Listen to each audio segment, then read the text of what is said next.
بسم الله الرحمن الرحيم الحمد لله رب العالمين والصلاة والسلام على سيدنا محمد وعلى آله وصحبه وسلم.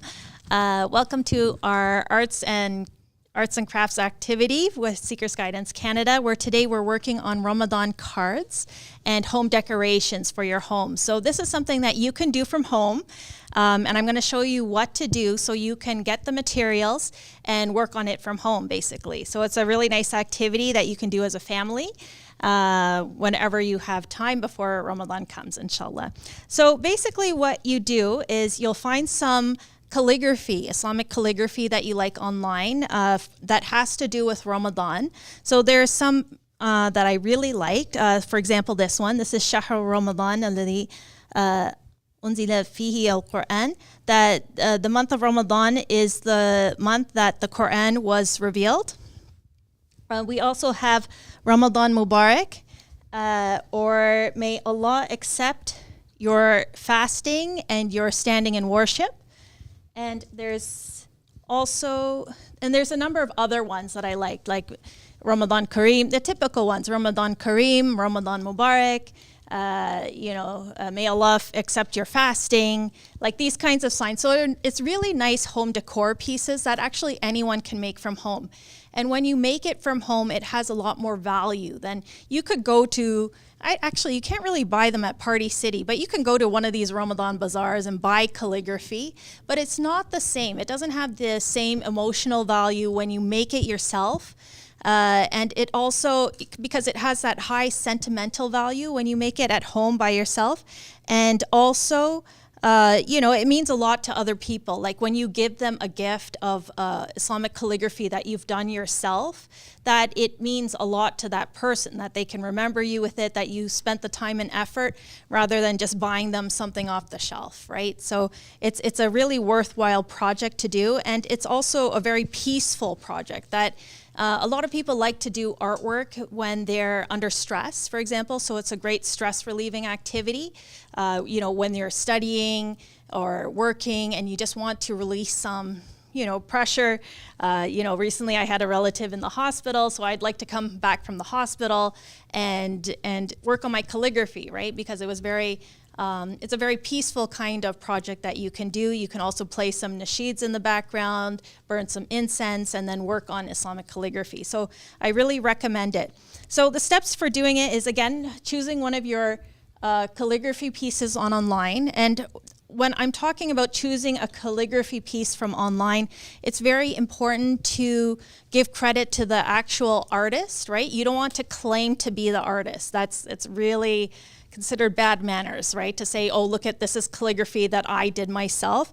Especially the method that we're using today is tracing, right? So you're essentially copying somebody else's artwork. So it's really important that you don't claim credit for that artwork. So that's why, for example, in this piece, the month of the Quran, that the Quran was revealed, you'll notice at the bottom it says 1434. And then it has the artist's name, Bilal, right? So you wouldn't leave that out of your art piece. You would include that. So that's what the adab or etiquette of when you're copying somebody else's work, that you give credit to the actual artist, right? So you would not leave out that information.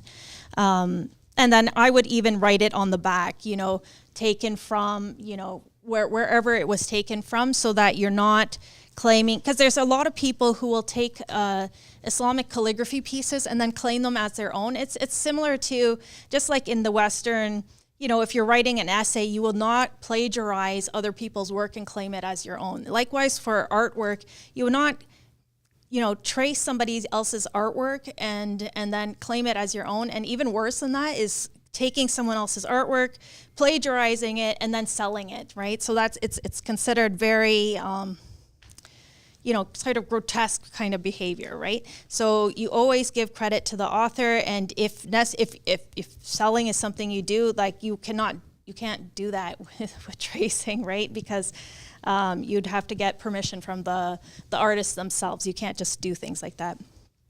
I'd also like to recommend, if you want to learn how to do Islamic calligraphy yourself and be an artist yourself, I do recommend now I'm screaming me. Dean Arts Foundation. Yeah, the Dean Arts Foundation. It's located in the U.S., where they have trained calligraphers teaching you step by step how to become a master in calligraphy. So do check out their programs. That's the Dean Arts Foundation in the U.S., inshallah. Okay, so now let's say you've chosen which Ramadan piece you want to do. There's two things that we're doing in our workshop today. That's cards. We have linen stock. I believe it's over here. Sorry, one second. So these are all things you can get from the dollar store, right? So it's very economical, shall we say, to get the things that you want. The paper we've chosen it's a linen stock, so it comes in multiple colors, like there's blue, green, white. So we choose these. We fold it in half, and then you print out your calligraphy piece to the appropriate size. So I have some stencils for the participants here, for the people who are going to be making cards as well. So you'll take the card. It's the same method, what we're doing for the cards and also and the boards. So we have these art pieces that you can hang at home. It's a piece of wood that has a chain on it, and you can also, again, buy these at the dollar store. They're $2, and then you can create some beautiful calligraphy pieces. So basically what we're going to do is take the printout, you print out the calligraphy piece that you like, and then you buy some carbon paper. So we have that for our participants here today. You can buy this on Amazon, and it's not expensive at all. So it's just called carbon paper. You can buy it in black or white. So if you want to do a black piece of calligraphy, let's say I wanted to paint my board black completely, then I would need a carbon paper that is white so that I can trace my calligraphy piece in white on any kind of dark piece. Or if I choose a darker colored background, then you need the white paper. So for today, I only have black for our participants who are in person. And so there are several different pieces that you can choose from the dollar store that were very nice. This is an artist panel that would also look very nice. I also have the regular canvas, which is like this. So they're all like $2 each. So you can make a very nice piece for very little cost. And they also have a lot of color choices there. So if you take a picture of the room that you're going to be hanging your piece in, you can take out little bits of color from different parts of the room and then put them all into your calligraphy piece that you're doing. This is another wooden piece that has a chain on it as well. So you can see how once you take the stencil, and then you'll take your carbon paper, and you make sure, you'll see there's two sides to the carbon paper, a dark side and a lighter side. You'll put the lighter side on the back of your calligraphy piece, and then just put it down onto your wood or your card if you're working on the card. And then you'll just trace with a pencil or a pen, and then you can come out with your calligraphy piece. So after putting the paper on the carbon and putting it on my board, right? I'm just going to show you the piece I did. So like that, and then I traced. You have to hold it still, like the whole time until you finish tracing your whole calligraphy piece. Because the worst thing that can happen to you is if you stop midway and then someone shifts your paper. It's very difficult to figure out where your paper was to get the exact trace. So you want to only start tracing when you're at a time where you're not going to move. You're going to sit there until your full piece is traced onto your board or your card, whatever you're working on. And then after that, you take it off and you have it traced onto your board, right? So now I can paint it. So with this particular piece, I was trying to show the wood color of the piece. That I want to show that I'm painting on wood rather than a piece of canvas, because they also have oval canvas boards. I thought the wood was very beautiful. So this I did on purpose. Normally, if you want to make a colored background, you would paint your whole board first. So you would choose what color you want, paint the whole board, let it dry, and then you're going to trace your calligraphy piece onto your painted board.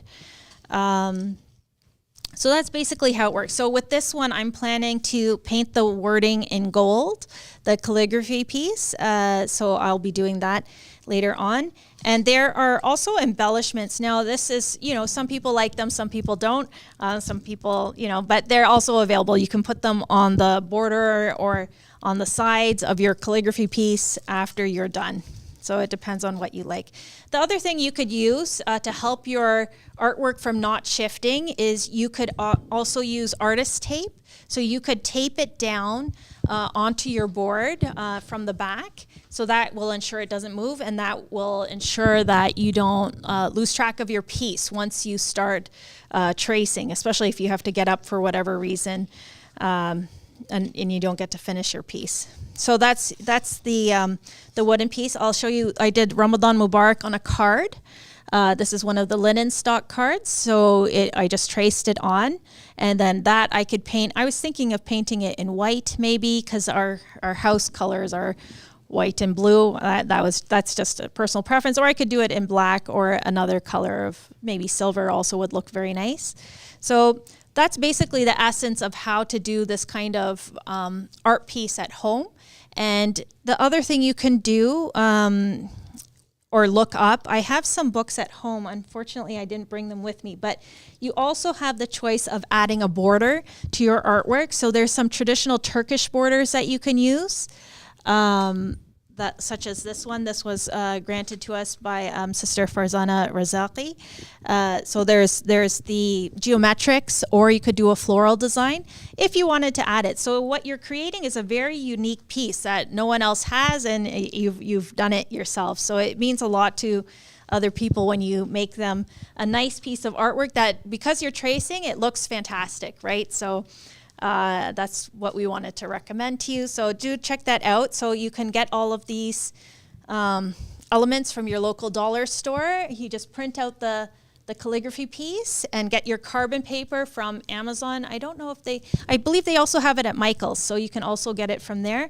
And then you just paint it. So that's basically what you do at home. So anyone can do that at any time. And if you have any questions about the art project or want more ideas, you can always email SGC, Seekers Guidance Canada, so sgc@seekersguidance.org. So best of luck with your art piece at home. Inshallah, I hope it goes well. And inshallah, we hope to see you at Seekers Guidance Canada soon. Thank you for watching, and inshallah, barakallahu feekum. Assalamu alaikum wa rahmatullahi wa barakatuh.